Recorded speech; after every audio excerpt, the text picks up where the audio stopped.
आसुथिबा आम्भमानक प्रभु जीशु ख्रीष्टंकर अति पवित्र और बहुमूल्य नाम रे आपण समस्तंकु आउ गोटे नूतन प्रसंग नूतन वीडियो रे पुनर्बार मु स्वागत करे। प्रतिदिन भली आज मध्य परमेश्वर वाक्य को नहीं आपण मानक निकट रे आसीबा पाई यूट्यूब माध्यम रे आपण मानक सहित पुनर्बार साक्षात करिबा पाई परमेश्वर मते अनुग्रह कले सेति पाई प्रभु को मु धन्यवाद दिए। प्रतिदिन भली आज मध्य परमेश्वर वाक्य आउ एक नूतन प्रसंग अल्प समय आपण मानक निकट रे मु रखिबा पाई चाहे।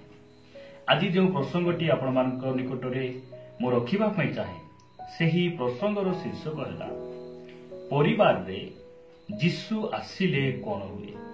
आज प्रसंग है प्रभु जीशु ख्रीष्ट परिवार रे आसिले कौन हुए। यही प्रसंग रे परमेश्वर वाक्य आम अल्प समय कथबार्ता है। प्रिय प्रभु लोक माने जो समय प्रभु जीशु ख्रीष्ट यही पृथ्वी पृष्ठ रे थिले से अनेक परिवार को से जाइथिले एवं अनेक परिवार लोक माने प्रभु जीशु ख्रीष्ट को से माने निमंत्रण करथिले। आउ परिवार स्थापन करता परिवार जे संस्थापक सेही परमेश्वर से परिवार मध्य रहिबा पाई चाहंती। आम परिवार को से आसीबा पाई चाहंती। आमे अल्प समय कथबार्ता हेबा जे परिवार रे जीशु ख्रीष्ट रहिले आम परिवार रे तांकर उपस्थिति रहिले कौन सब कार्य गुड़िक हुए। कारण आमर परमेश्वर आश्चर्य अटंती। ताहांको नाम आश्चर्य आउ ताहांकर कार्य मध्य आश्चर्य अटे। आसंतु आमे वाक्य गोटे पद पढ़ी आगो को बढ़िबा जे जीशु ख्रीष्ट आम्भमानक परिवार मध्य आसिले कौन हुए। आपण माने मोर सहित मार्क लिखित सुसमाचार को आसिबे। मार्क लिखित सुसमाचार 1 अध्याय 29 पद 30 पद और 31 पद मु पढ़िबा पाई चाहे। लिखा जाए तत्पर सेमाने समाज गृहरु बाहरी जाकुब और जोहनंक सहित सही क्षणी सिमोन और आंद्रियंक गृह को गले।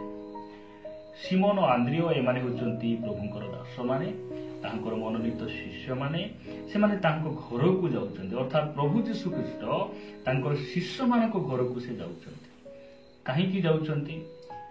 प्रभु जीशु ख्रीष्ट किछि पाइबा आशारे सेवा पाइबा आशारे हेउ किंबा कौनसी स्वार्थ भाव से कार्य करि नथिले। अनेक समय रे आमे प्रभुंकर दास मान को परिवार रे डाकिबाकू आमे कोठी ना कोठी आमे कुंठा बोध करू। मात्र एई स्थान रे प्रभु जीशु ख्रीष्ट ताहांकर शिष्य मान को घर को से जाउचंती। काहे की जाउचंती आपण तळकू पढिले जानिबे 30 पद रे सिमोनक सासु ज्वर रे सजागता थिले आउ से माने सही क्षणी तांको कथा जीशु को जणाइले। सेथिरे से पाखो को जाई तांको हाथ धरी तांको उठाइले आउ तांको ज्वर छाड़ी गला।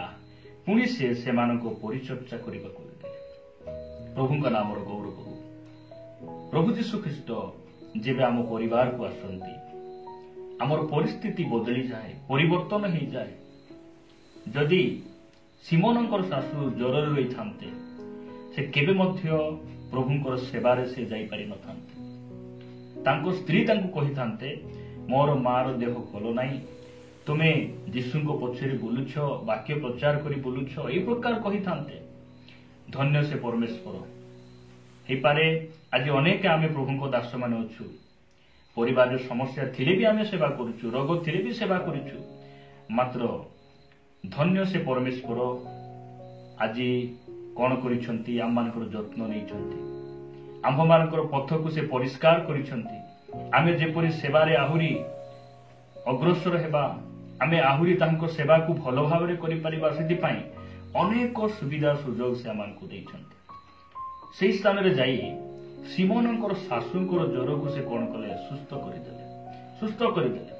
आम परिवार रे जीशु जेतेबेला आसंती आमर ज्वर अभिलाषर ज्वर गर्भ ज्वर देखाई हेबार ज्वर बड़पणर ज्वर से कौन करती छड़े दियंती। आम्भ मानकू से प्रकार ज्वर धरी पैसार लोभर ज्वर हिंसा कपटर ज्वर এই সবু জ্বর গুড়িক কেতেবেলে সুস্থ হেলা, কেতেবেলে বাহারি গলা। আমার বন্ধুবর্গ মানে কেতে আসিলে রহিলে খাইলে গলে কিছু আমার পরিবর্তন হেলা নাই, মাত্র যিশু যেবে আমার পরিবারে আসিলে আমার পরিবার পরিবর্তন হয়ে গলা, পরিস্থিতি বদলি গলা। যদি আপন পড়িবে 32 পদ, সন্ধ্যা সময় সূর্য অস্ত হেলা উত্তারে লোকে তাহাঙ্ক ছামুকু পীড়িত ও ভূতগ্ରସ୍ତ ସମସ୍ତଙ୍କୁ ଆଣିବାକୁ ଲାଗିଲେ। କୋଉଠି ଆଣୁଛନ୍ତି? ସିମୋନଙ୍କ ଘରକୁ ଆଣୁଛନ୍ତି। ଏହି ସିମୋନଙ୍କ ଘର କେହି ମଧ୍ୟ ଜାଣିନଥିଲେ।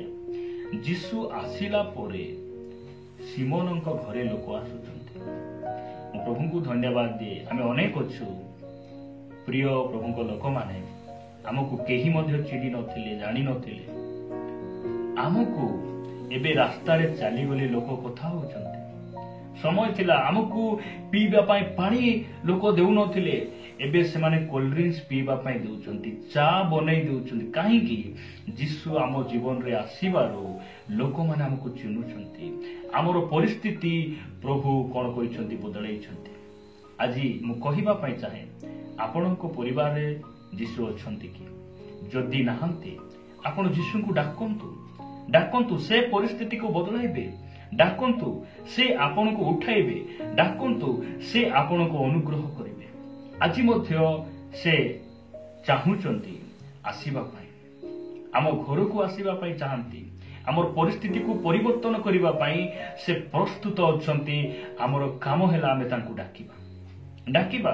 ସେ ଆମ ଘରେ ରହିବା ପାଇଁ ଚାହାନ୍ତି, କାରଣ ପରିବାରର ଗଠନକାରୀ, ପରିବାରର ସଂସ୍ଥାପକ ପରମେଶ୍ୱର ଅଟନ୍ତି। ଆଉ ସେହି ପରମେଶ୍ୱର ପରିବାର ମଧ୍ୟରେ ସେ ବାସ କରିବା ପାଇଁ ଚାହାନ୍ତି। ତାହାଙ୍କ ନାମର ଗୌରବ ହଉ। ଆସନ୍ତୁ ଆଉ ଗୋଟେ ପଦ ପଢି ଆମେ ଆଗକୁ ବଢିବା। ମୋ ସହିତ ସେଇ ମାର୍କ ଲିଖିତ ସୁସମାଚାର 5 ଅଧ୍ୟାୟକୁ ଆସିବେ। ମାର୍କ ଲିଖିତ ସୁସମାଚାର 5 ଅଧ୍ୟାୟ 21 ପଦରୁ ମୁଁ ପଢୁଛି। ଲେଖାଯାଏ, ଯୀଶୁ ନୌକାରେ ପାର ହୋଇ ପୁନର୍ବାର ଅପର ପାରିକି ବାହୁଡି ଆସନ୍ତେ ବହୁ ସଂଖ୍ୟକ ଲୋକ ତାହାଙ୍କ ନିକଟରେ ଏକତ୍ର ହେଲେ, ଆଉ ସେ ସମୁଦ୍ର କୂଳରେ ରହିଲେ। 22 ପଦ, ସେତେବେଳେ ସମାଜ ଗୃହର ଅଧ୍ୟକ୍ଷଙ୍କ ମଧ୍ୟରୁ ଜାଇରସ୍ ନାମକ ଜଣେ ବ୍ୟକ୍ତି ଆସି ତାହାଙ୍କୁ ଦେଖି ତାହାଙ୍କ ଚରଣ ତଳେ ପଡ଼ିଲେ। ପୁଣି ବହୁତ ବିନତି କରି କହିଲେ, ମୋହର କନ୍ୟାଟି ମୃତପ୍ରାୟ, ସେ ଯେପରି ରକ୍ଷା ପାଇ ବଞ୍ଚିବ, ଏଥିପାଇଁ ଆପଣ ଆସି ତାହା ଉପରେ ହସ୍ତ ଥୋଇବା ଦିଅନ୍ତୁ। ପ୍ରଭୁଙ୍କ ନାମର ସ୍ତୁତି ହେଉ। ପ୍ରଭୁ ଯୀଶୁ ଖ୍ରୀଷ୍ଟ ଆମ ଘରେ କାହିଁକି ଆସିବାର ଅଛି? ଆମର ପୁଅ ଝିଅମାନେ ଯେତେବେଳେ ମରିବା ଅବସ୍ଥାରେ ଥାନ୍ତି, ଯୀଶୁ ଯେତେବେଳେ ଆମର ଘରକୁ ଆସନ୍ତି, ଆମର ପୁଅ ଝିଅମାନେ ବଞ୍ଚିଯାଆନ୍ତି।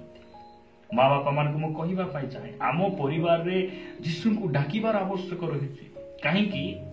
ଆମର ପୁଅ ଝିଅମାନେ ଯେତେବେଳେ ମୃତ ଅବସ୍ଥାକୁ ଯାଉଛନ୍ତି, ସେହି ସମୟରେ ଯଦି ଯୀଶୁ ଆମ ପରିବାରକୁ ପଳାଇ ଆସିବେ, ଆମର ପୁଅ ଝିଅମାନଙ୍କୁ ସେ ବଞ୍ଚାଇ ଦେବେ। ପ୍ରିୟ ଭାଇ ଭଉଣୀ ମାନେ, ଆମର ସେଇ ଜାଇରସଙ୍କ ପରି ଆମର କୌଣସି ପୁଅମାନେ ଝିଅମାନେ ରୋଗରେ ପୀଡ଼ିତରେ ମୃତପ୍ରାୟ ନାହାନ୍ତି। ମାତ୍ର ବାଇବଲ କହେ, ଯେଉଁମାନେ ଭୋଗ ଅଭିଳାଷରେ ଆସକ୍ତ, ସେମାନେ ଜୀବିତ ଥିଲେ ହିଁ ମୃତ ଅଟନ୍ତି। ଆଉ ସେ ମୃତ ଆଡ଼କୁ ଯିବା ପୁଅ ଝିଅମାନଙ୍କୁ ଯଦି ଯୀଶୁ ଆମ ପରିବାରକୁ ଆସିବେ, କଣ କରିବେ? ସେ ବଞ୍ଚାଇ ଦେବେ। ମରିବା ପୂର୍ବରୁ ଆମର ପୁଅ ଝିଅମାନେ ମୃତ ଆଡ଼କୁ ଯିବା ପୂର୍ବରୁ, କୁପଥକୁ ଯିବା ପୂର୍ବରୁ, ଅବାଟକୁ ଖରାପ ସାଙ୍ଗସାଥି ମାନଙ୍କ ସହିତ ଯିବା ପୂର୍ବରୁ ଯୀଶୁ ଯଦି ଆମର ଘରକୁ ଆସିବେ, ତାହେଲେ ଆମର ପୁଅ ଝିଅମାନଙ୍କୁ ସେ କଣ କରିବେ? ରକ୍ଷା କରିଦେବେ, ସେ ବଞ୍ଚାଇ ଦେବେ। ସେଥିପାଇଁ ଆମର ପରିବାରରେ ଆମର ଯୀଶୁ ଖ୍ରୀଷ୍ଟଙ୍କୁ ଆମେ ଡାକିବା, ଆମେ ତାହାଙ୍କୁ ଆହ୍ୱାନ କରିବା, ଆମେ ତାହାଙ୍କୁ ହୃଦୟ ସହିତ ଆମେ ଡାକିବାର ଆବଶ୍ୟକ ରହିଛି। ପ୍ରଭୁ, ତୁମେ ମୋ ଘରକୁ ଆସ, ତୁମେ ଆସ। ତୁମ ବିନା ମୋର ପରିବାର ମୃତ ଅଟେ, ତୁମ ବିନା ମୋ ପରିବାର ବୃଥା ଅଟେ। ଆମେ ଏହି କଥା, ଏହି ନିବେଦନ, ଏହି ପ୍ରାର୍ଥନା ଆମେ ପ୍ରଭୁଙ୍କ ନିକଟ କରିବାର ଆବଶ୍ୟକ ରହିଛି। ତାହାଙ୍କୁ ଆମ ଘରକୁ ଡାକିବାର ଆବଶ୍ୟକ ରହିଛି। ପ୍ରିୟ ପ୍ରଭୁଙ୍କ ଲୋକମାନେ, ପରମେଶ୍ୱର ଆମକୁ ଦୟା କରନ୍ତୁ। ଆଉ ଗୋଟେ ବାକ୍ୟ ମୁଁ ପଢିବା ପାଇଁ ଚାହେଁ। ଆପଣମାନେ ମୋ ସହିତ ଲୁକ ଲିଖିତ ସୁସମାଚାରକୁ ଆସିବେ। ଲୁକ ଲିଖିତ ସୁସମାଚାର 5 ଅଧ୍ୟାୟ ତାର 3 ପଦରେ ପ୍ରକାର ଲେଖାଯାଏ। 3, 4 5-6 ଲେଖାଯାଏ, ସେହି ନୌକା ଗୁଡ଼ିକ ମଧ୍ୟରୁ ଯେଉଁଟି ସିମୋନଙ୍କର ଥିଲା ସେଥିରେ ସେ ଚଢ଼ି ସ୍ଥଳରୁ ଅଳ୍ପ ଦୂରକୁ ଯିବା ନିମନ୍ତେ ତାଙ୍କୁ ଅନୁରୋଧ କଲେ।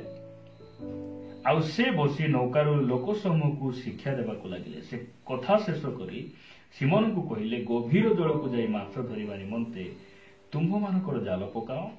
ସେଥିରେ ସିମୋନ ଉତ୍ତର ଦେଲେ, ହେ ଗୁରୁ, ଆମ୍ଭେମାନେ ରାତିଯାକ ପରିଶ୍ରମ କରି କିଛି ଧରିନାହୁଁ, କିନ୍ତୁ ଆପଣଙ୍କ କଥାରେ ମୁଁ ଜାଲ ପକାଇବି। ଆଉ ସେମାନେ ତାହା ପକାଇ ବହୁତ ମାଛ ଧରିଲେ। ପୁଣି ସେମାନଙ୍କ ଜାଲ ଛିଣ୍ଡିବାକୁ ଲାଗିଲା। ପ୍ରଭୁଙ୍କ ନାମର ସ୍ତୁତି ହେଉ। ପରମେଶ୍ୱର ଆମ ନିକଟକୁ ଆସିବା କେତେ ଆଶୀର୍ବାଦ ଅଟେ। ପ୍ରଭୁଙ୍କର ଉପସ୍ଥିତି ଆମ ପରିବାରରେ ଆମ୍ଭମାନଙ୍କ ମଧ୍ୟ ରହିବା କେତେ ଆଶୀର୍ବାଦ ଅଟେ। ଗୋଟେ ମଧ୍ୟ ମାଛ ଧରି ପାରୁନାହାନ୍ତି, ମାତ୍ର ଯୀଶୁ ଯେତେବେଳେ ଆସୁଛନ୍ତି ସେମାନେ ବହୁତ ମାଛ ଧରୁଛନ୍ତି।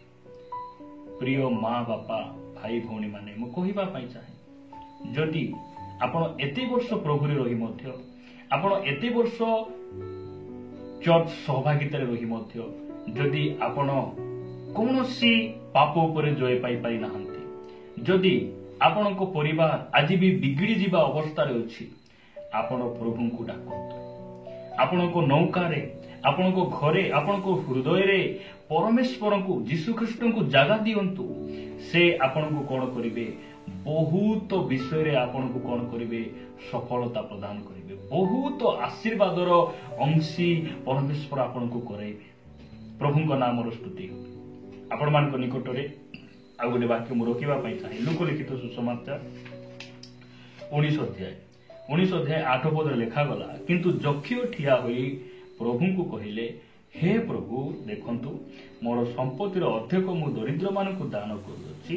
ଆଉ ଯଦି ଅନ୍ୟାୟରେ କାହାରି ଠାରୁ କିଛି ନେଇଥାଏ, ତେବେ 4 ଗୁଣରେ ତାହା ଫେରାଇ ଦେଉଅଛି। ସେଥିରେ ଯୀଶୁ ତାଙ୍କ ବିଷୟରେ କହିଲେ, ଆଜି ଏହି ଗୃହରେ ପରିତ୍ରାଣ ଉପସ୍ଥିତ ହୋଇଅଛି, ଯେଣୁ ଏ ମଧ୍ୟ ଅବ୍ରାହମଙ୍କ ଜଣେ ସନ୍ତାନ।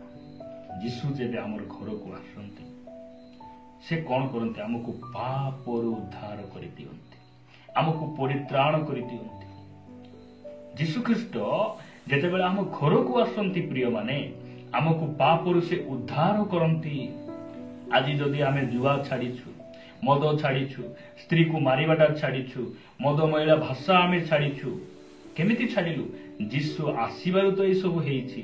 ତାହାଙ୍କ ନାମର ସ୍ତୁତି ହେଉ। ସେଥିପାଇଁ ଆପଣ ଯଦି ଆଜି ପରିବର୍ତ୍ତନ ହେଇପାରୁନାହାନ୍ତି, ଆପଣ ଯୀଶୁଙ୍କୁ ଡାକନ୍ତୁ, ନିଜ ଘରକୁ ଡାକନ୍ତୁ। ଆପଣ ନିଜର ପୁଅ ଝିଅକୁ ଟିକେ ଦେଖନ୍ତୁ, ସେମାନେ କେମିତି ପରିବର୍ତ୍ତନ ହେଇଛନ୍ତି, ପାପରୁ ଉଦ୍ଧାର ପାଇଛନ୍ତି କି ନାହିଁ। ଯଦି ପାଇନାହାନ୍ତି, ଆପଣ ପ୍ରଭୁଙ୍କୁ ଡାକନ୍ତୁ। ସେ ଉଦ୍ଧାର କରିବେ, ସେ ଉଦ୍ଧାର କରିବେ। ତାଙ୍କ ପାଖରେ ସେ ବଳ ରହିଛି। ପ୍ରିୟ ପ୍ରଭୁଙ୍କ ଲୋକମାନେ, ପରମେଶ୍ୱର ଆମମାନଙ୍କୁ ଅନୁଗ୍ରହ କରନ୍ତୁ। ଆପଣମାନଙ୍କୁ ପୁନର୍ବାର ମାର୍କ ଲିଖିତ ସୁସମାଚାରକୁ ମୁଁ ନେବା ପାଇଁ ଚାହେଁ। ମାର୍କ ଲିଖିତ ସୁସମାଚାର 2:1 ଲେଖାଗଲା, କେତେକ ଦିନ ଉତ୍ତାରେ ଯୀଶୁ ପୁନର୍ବାର କଫର୍ଣ୍ଣାହୁମରେ ପ୍ରବେଶ କରନ୍ତେ ସେ ଗୃହରେ ଅଛନ୍ତି ବୋଲି ଜନରୋଗ ହେଲା। ଆମର ଘରେ ଯୀଶୁଖ୍ରୀଷ୍ଟ ଅଛନ୍ତି ବୋଲି ଜନରୋଗ ହେବାର ଅଛି। ଲୋକମାନେ କହିବାର ଅଛି, ହଁ, ସେ ଭାଇ ଘର, ସେ ଭଉଣୀ ଘର ଯୀଶୁ ଥିବାରୁ ଆଜି ସେମାନଙ୍କର ପରିସ୍ଥିତି ଦେଖ। ସେମାନେ ଯୀଶୁଙ୍କ ଲୋକ, ସେଥିପାଇଁ ସେମାନଙ୍କୁ ପିନ୍ଧାବଳା ଦେଖ, ସେମାନଙ୍କ ମୁଖର ଭାଷା ଦେଖ, ତାର ଝିଅକୁ ଦେଖ, ତାର ପୁଅକୁ ଦେଖ। ଆମର ପରିବାରରେ ଯୀଶୁ ଅଛନ୍ତି ବୋଲି ଜନରୋଗ ହେବାର ଆବଶ୍ୟକ ରହିଛି। ଆମ ଘରେ ବଡ଼ LCD ଟିଭି, ହୋମ୍ ଟ୍ୟୁଟର, ଜାଗତିକ ଗୀତ, ନାଚ, ମ୍ୟୁଜିକ ସିଷ୍ଟମର ଆୱାଜ ବାହାରେ ନ ଯାଇ ଯୀଶୁ ଅଛନ୍ତି ବୋଲି ଜନରୋଗ ହେବାର ଅଛି। ଯୀଶୁ ଆମ ପାଇଁ ବହୁମୂଲ୍ୟ ଅଟନ୍ତି। ଯୀଶୁ ଆମର କର୍ତ୍ତା ଅଟନ୍ତି, ଆମର ମୂଳଦୁଆ ଅଟନ୍ତି। ସେ ଆମର ଆଦର୍ଶ ଅଟନ୍ତି, ସେ ଆମର ଗୁରୁ ଅଟନ୍ତି, ଆମର ପ୍ରଭୁ ଅଟନ୍ତି। ସେଥିପାଇଁ ଆମେ ତାଙ୍କୁ ଆମ ଘରକୁ ଡାକିବା। ପ୍ରିୟ ପ୍ରଭୁଙ୍କ ଲୋକମାନେ, ସେ ଆସିଲେ ସବୁ ପରିସ୍ଥିତି ବଦଳାଇ ଦେବେ। ଯଦି ଯୀଶୁ ଆମ ପରିବାରରେ ନଥିବେ, କଣ ହେବ ଆପଣ ଜାଣନ୍ତି କି? ସେହି ମାର୍କ ଲିଖିତ ସୁସମାଚାର 5 ଅଧ୍ୟାୟ ଆସିବେ। ଯଦି ଯୀଶୁ ଆମ ଘରେ ନଥିବେ, ତାହେଲେ କଣ ହେବ? ଯଦି ଆପଣ ପଢିବେ ମାର୍କ ଲିଖିତ ସୁସମାଚାର 5 ଅଧ୍ୟାୟ 38 ଲେଖାଯାଏ, ସେମାନେ ସମାଜ ଗୃହର ଅଧ୍ୟକ୍ଷଙ୍କ ଘରକୁ ଆସନ୍ତେ ସେ କୋଳାହଳ ହେଉଥିବା ଏବଂ ଲୋକେ ଅତ୍ୟନ୍ତ ରୋଦନ ଓ ବିଳାପ କରୁଥିବା ଦେଖିଲେ। କାହିଁକି ବିଳାପ କରୁଛନ୍ତି ଲୋକମାନେ, ରୋଦନ କାହିଁକି କରୁଛନ୍ତି? କାରଣ ଯୀଶୁ ସେହି ସ୍ଥାନରେ ନାହାନ୍ତି। ଯୀଶୁ ନଥିବା ଘର କଳି ଝଗଡ଼ା ଅଶାନ୍ତି, ମଦ ପିଇ ଗଣ୍ଡଗୋଳ, ସ୍ତ୍ରୀ ମନମାଳିନ, ସ୍ୱାମୀ ମନମାଳିନ, ପରିବାରରେ ସନ୍ଦେହ, ବିଭିନ୍ନ କଳି ଝଗଡ଼ା ଗୁଡ଼ିକ ବାସ କରେ। କାହିଁକି? ପରିବାରରେ ଯୀଶୁ ନାହାନ୍ତି। ଏହି ସ୍ଥାନରେ ଯୀଶୁ ନାହାନ୍ତି, ସେମାନେ ରୋଦନ କରୁଛନ୍ତି। ମାତ୍ର ଯୀଶୁ ଯେତେବେଳେ ସେହି ସ୍ଥାନରେ ପହଞ୍ଚୁଛନ୍ତି, ସେହି ରୋଦନ ହାସ୍ୟରେ ପରିବର୍ତ୍ତନ ହେଇଯାଉଛି। ସେ ଦୁଃଖ ସୁଖ ଆନନ୍ଦରେ ପରିଣତ ହେଇଯାଉଛି। କାହିଁକି? ପ୍ରଭୁଙ୍କର ଉପସ୍ଥିତିର ଶକ୍ତି। ପ୍ରଭୁ ଆମମାନଙ୍କୁ ଦୟା କରନ୍ତୁ। ସେଥିପାଇଁ ଆମେ ଆମର ପ୍ରଭୁଙ୍କୁ ଆମ ଘରକୁ ଡାକିବା, ଯୀଶୁଙ୍କୁ ଆମେ ଘରକୁ ଡାକିବା ଆଉ କହିବା, ପ୍ରଭୁ ମୋ ପରିବାରକୁ ତୁମେ ତିଆରି କର, ତୁମେ ସମ୍ଭାଳ, ତୁମେ ଗଢ଼େଇ ନିଅ, ତୁମେ ଗଠନ କର, ମୁଁ ତୁମ ହସ୍ତରେ ମୋ ପରିବାରକୁ ଦେଉଛି। ଏହି ମନୋଭାବ ନେଇ ଆମେ ଯୀଶୁଙ୍କୁ ଆମ ପରିବାରକୁ ଡାକିବା। ପ୍ରଭୁ ଏହି ବାକ୍ୟ ଦେଇ ଆମ ସମସ୍ତଙ୍କୁ ଆଶୀର୍ବାଦ କରନ୍ତୁ। ଆସନ୍ତୁ ପଦେ ପ୍ରାର୍ଥନା କରିବା। ପ୍ରେମିକ ସ୍ୱର୍ଗୀୟ ପିତା, ମୁଁ ତୁମକୁ ଧନ୍ୟବାଦ ଦେଉଛି। ତୁମ ବାକ୍ୟ ଦ୍ୱାରା ଆମମାନଙ୍କୁ କଥା ହେଇଥିବାରୁ ମୁଁ ତୁମର ଗୌରବ କରେ। ବାପା, ଆମ ପରିବାରରେ ତୁମେ ଅତି ଆବଶ୍ୟକ ଅଟ। ତୁମେ ଆମର ପରିବାରକୁ ପରିବର୍ତ୍ତନ କରିଛ, ବଦଳେଇଛ। ସେଥିପାଇଁ ମୁଁ ତୁମକୁ ଧନ୍ୟବାଦ ଦିଏ। ତୁମେ ଥିବାରୁ ଆମର ପରିସ୍ଥିତି ପରିବର୍ତ୍ତନ ହେଇଛି। ତୁମ ନାଁ ଆମର ସ୍ତୁତି ହେଉ। ପ୍ରଭୁ, ଯେଉଁମାନେ ଆଜି ପରିବାର ମଧ୍ୟରେ ଅଶାନ୍ତି, ଦୁଃଖ, ସମସ୍ୟା ଦେଇ ଯାଉଛନ୍ତି, ସେ ପରିବାରରେ ତୁମେ ଯାଅ, ତୁମେ ସେମାନଙ୍କ ସମସ୍ୟାର ସମାଧାନ କର। କାରଣ ତୁମେ ସାମର୍ଥ୍ୟ ପ୍ରଭୁ ଅଟ। ଅନୁଗ୍ରହ କର, ଦୟା କର। ବାକ୍ୟ ଦେଇ କଥା ହେଇଥିବାରୁ ତୁମକୁ ଧନ୍ୟବାଦ ଦେଇ ପ୍ରିୟ ପ୍ରଭୁ ଯୀଶୁଙ୍କ ନାମରେ ମାଗୁଛୁ।